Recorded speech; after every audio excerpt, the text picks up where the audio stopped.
Welcome back to Season 6 of the Group Practice Accelerator podcast, brought to you by Polaris Healthcare Partners, where we leverage decades of healthcare and business experience to drive growth in successful group practices just like yours. If you're a healthcare entrepreneur and you're interested in building, scaling, or exiting your group practice, you've found not only the industry's leading resource for business education, but a team of trusted advisors dedicated to helping you achieve and exceed your goals. In short, the team at Polaris creates clarity, confidence, and results.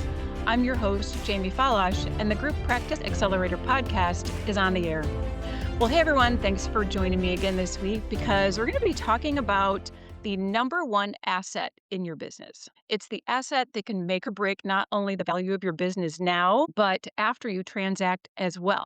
So what are we really saying here? What I'm saying is that sometimes we see founders get a little bit of tunnel vision focusing on only valuation, which, yes, important, of course, and it's natural to focus on the financial value of your business. We want that.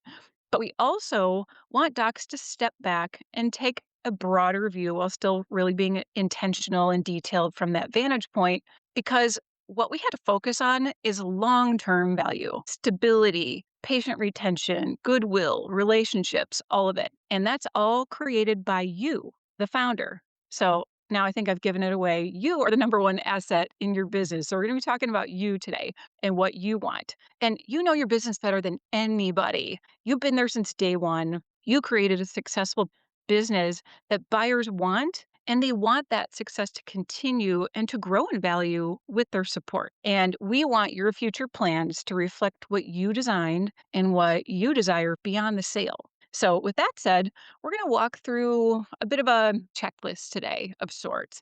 And you can kind of use that to recenter and come back to as the biggest asset in your business. And I have a new guest with me today who's going to help us talk through this. She is the newest member of our Polaris team, and I'm sure some of you already know her because she's been immersed in the healthcare industry throughout her career. So please help me welcome Nan Meehan, Business Development Executive here at Polaris. Nan, welcome to the show. Hello, Jamie. Thanks for having me.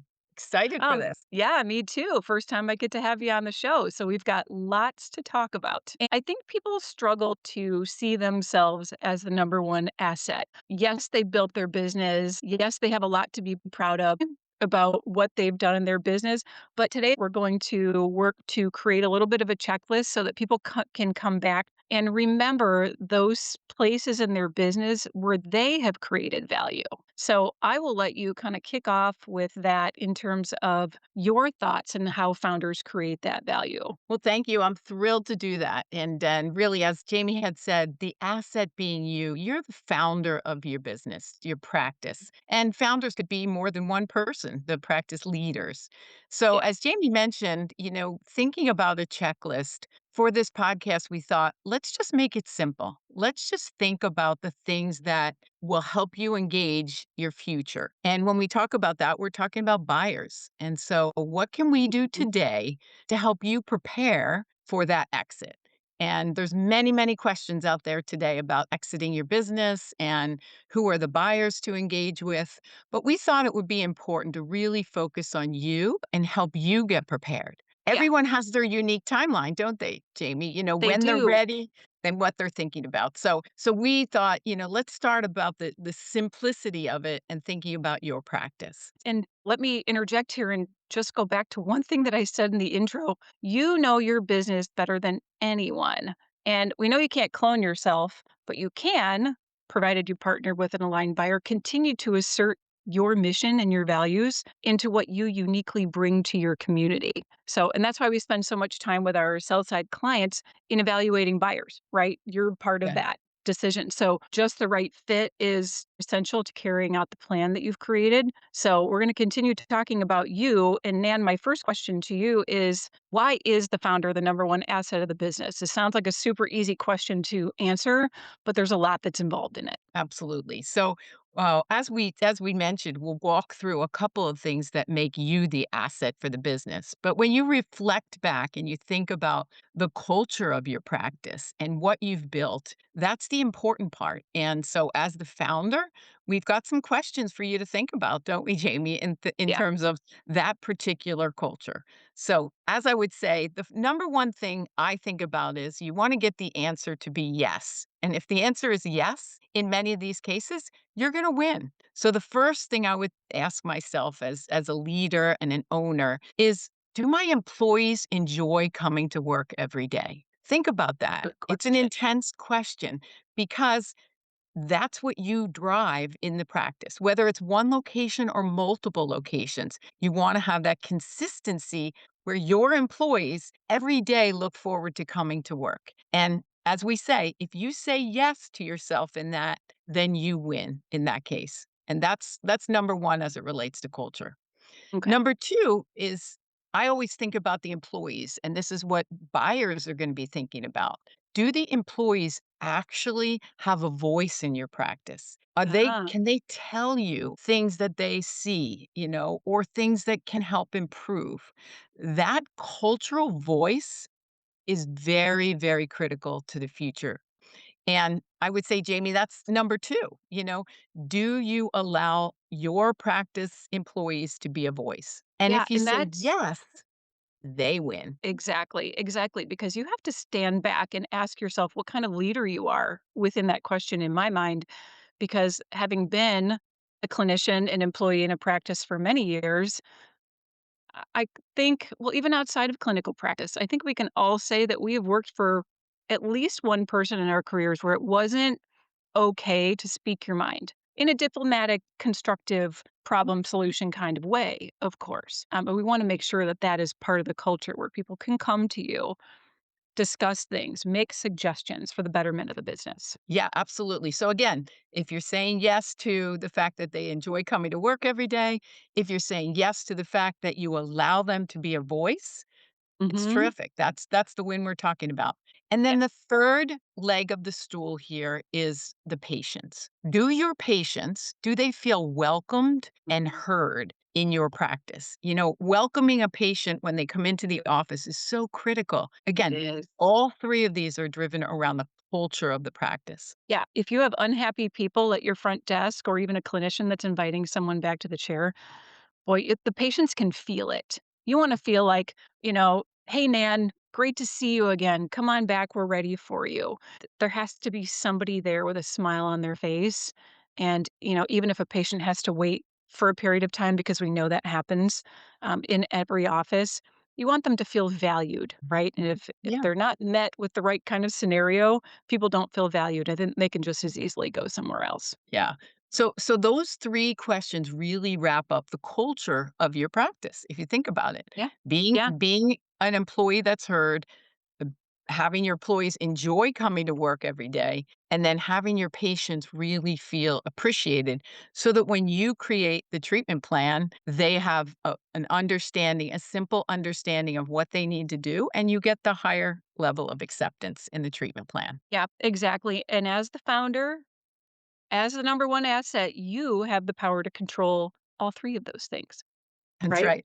That's That's the right. beautiful part of it. So, why don't we shift gears a little bit and then take that to a "what are buyers looking for" lens, because you also have control over the success of the sale of your practice by offering what buyers might want, right? So what are they really looking for? Yeah, great question. So buyers, there are multiple different types of buyers, as you know, and obviously when we transact with you, we'll take you through that journey. But really, the buyer is looking for the growth mindset. Have Mm, you instilled yes. growth mindset over the years in your practice? And this can come in a lot of different ways, and we'll talk a little bit about that. But being able to say year over year growth, being able to say treatment plan acceptance, additional patients, these are the things that buyers are looking at, not only when they look at the financials, but when they look at what's happening in the business. And again, going back to the premise of this podcast is you. You are the one that created that growth mindset in the practice. Yeah, absolutely. All right. So the other thing I would say is in a growth mindset, it's not just about what you're doing today, but what have you done or what are you thinking about for the future? So we talk about additional services. And in your market, many of the practices are adding additional services. Again, Yes. that ties back to potential growth in the practice. Yes, it does. What about specialty? Yeah. So you're going to see this, and many of the practice owners are now adding additional specialties. I may be an orthodontist, but now we're bringing in a new associate who has the pediatric specialty, and so you're adding that growth mindset to your practice. You're building and bringing in additional services, which is again, we talked about what are buyers attracted to? They're attracted Mhm. to that growth. They're attracted to that freshness, I would say, fresh new ideas.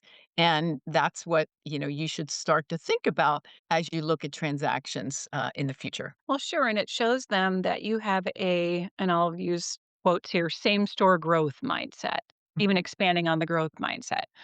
Hmm. Because if you can come up with new ways to expand your business, offer services and specialties to your patients, that's what keeps it in house, right? Your money stays in Exactly. house. So, Exactly. things that you can offer, and jumping back to what do patients need, back when we talked about the three elements that the seller has to think about for culture, it all ties Yes. together. When you're offering things that keep people in house, that's definitely part of a growth mindset. Yeah.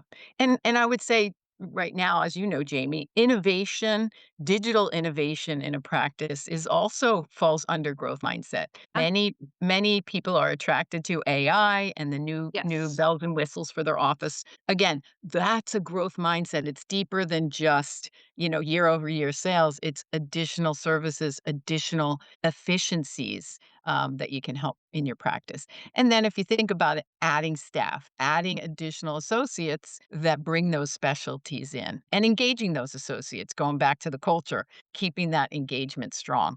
Buyers are really going to appreciate that. Yeah, they will. And jumping back to your mention of AI as well, in case presentation, that is Mhm. such a powerful tool to help people understand, along with intraoral cameras and everything else that we should be using to show our patients rather than to tell our patients, right?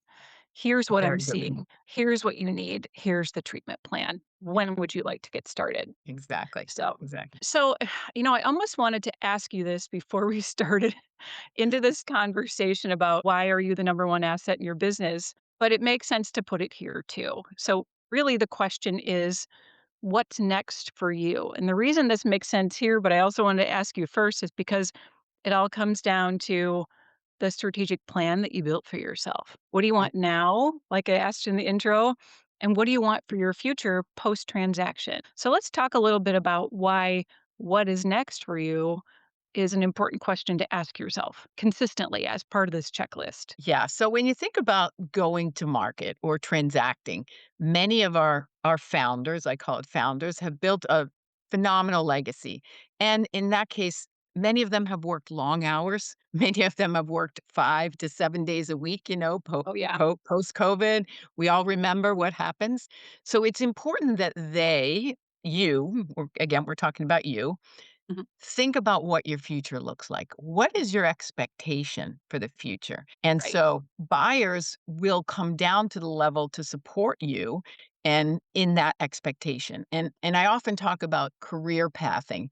Many docs add specialty to their plethora of success, but also they continue to think about, could I be a mentor? Could I be a executive leader in my practice? Are there other things that the buyer might be looking at me for that could utilize my time in a different way? And lastly, training. You think about it, Yeah, your mentorship as you transact is going to be critical in the future of this practice. So for it's sure. important, as you say, what does as a buyer think about? What do you, as the practice owner, think about when you think about your future? And you may not know that.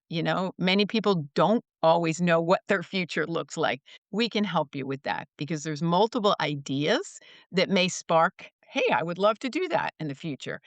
And I want to stick around. I want to help transition the business, but I want to do it in a different way. I want to do it on my terms. I want to do it on my hours in the practice. So, Yes, and if you're staying on, which, most times you are, you should build it your way. And it has to be part of that plan that you create from the start. And yes, we know that plan changes over time. And it can look different based on different phases of your life, of course, but you have to decide, what does success look like now? What does it look like post transaction? And what do I really want out of this? We do see a lot of docs that want to mentor. They want to see the continued success of what they've built, and there's a great way to mentor and develop docs and staff as well to, allow your legacy to continue. And I love that aspect of it. yeah, Jimmy, let me share a couple examples because I think Yeah, it's always interesting please. in the transaction. Many docs will say to us, "Hey, I currently work 3 days a week, and Hmm. in the future, I'm not sure I want to do that." Okay. Or I want to, add a different type to my career path. So, you can transact and you can focus on that, and we can help you there. So, time of days, number of days, times and hours, vacations. Vacation may be critical to you in the future. And Yeah, so, building that into I'll call it the buyer's expectation is important as we transact. absolutely. So I would say, you know, you prepare and you think about that in advance, but you also want to explore ideas and other ways that you can be involved in the practice. So many times we have these conversations with the seller, the you, and say, think about what you want to do, and we'll model that in the transaction for you. So Yes. important. Yeah, absolutely. And that's where having a good advisor is mission critical. Talking to people like you and to Walker to really kind of, paint that picture as to what your future is going to look like, because you might have an idea in your head. I want A, B, C all the way through X, but I promise you there are things you probably have never considered that Walker has seen and helped people create, that you've seen and helped people create. So we want to make sure that we show you all those options. So just be willing to listen, even if you already know what you want. It doesn't have to change, but just, follow the pathway to another end game or another way of looking at things. Because like you said, we can create that for you. It can be exactly what you want. And you should have that. Yeah. Yeah, I mean, Yeah. your legacy is so critical. Many sellers say, "I want to see my employees get the success that they deserve after I transact." So, again, that's all part of it as well, and that's the passion that everybody has for their practice. That's the what I've built, I wanna see moving forward in my legacy, and so Yeah. so that's where we can certainly help, and you're right, to walk her through the many multiple transactions that he has done, has been able to share several ideas for the asset called you, Yes. thinking about that for the future and where you are in your mindset. Yes, absolutely. Well, Nan, so good going through this little checklist with you today. I think it's great for founders to really take a minute to honor what they've built and to think about the fact that they are the asset. It's okay to be a little, brag on yourself a little bit, even if that's internally, and really take that to heart when you regroup and ask yourself these questions periodically. What do I want? How can that look? And how can I get there? Yeah, and I would just close it out by just saying, let us help you prepare. Let us Yeah. be the ones to lead and guide and give you options as you think about preparing. Whether it's For six sure. months from now, whether it's 2 years from now, we all know it's a good time to transact, but we certainly want to do it on your terms. Definitely. It has to be what you want. Well, to our audience, go and check out Nan on our website. Go to the About tab, go and read her bio. She's got so much knowledge to share. So make sure you check that out. And we really appreciate your support. And we love the questions that you send us too. So keep them coming, and we'll keep delivering content that you ask for. As always, if you want to learn about any of our Polaris expert advisory services, or maybe there's a topic that we haven't covered yet that you'd like to hear about, you can send us an email to info@polarishealthcarepartners.com, and be sure to visit our website at polarishealthcarepartners.com. You'll also find weekly articles to grow and support your healthcare business, along with access to all podcast episodes, events, and a whole lot more. So thanks so much for being a loyal listener and subscriber. If you enjoyed today's episode, please share it with a colleague and be sure to leave us a rating on your favorite podcast platform. We'll see you on the next episode of the Group Practice Accelerator podcast.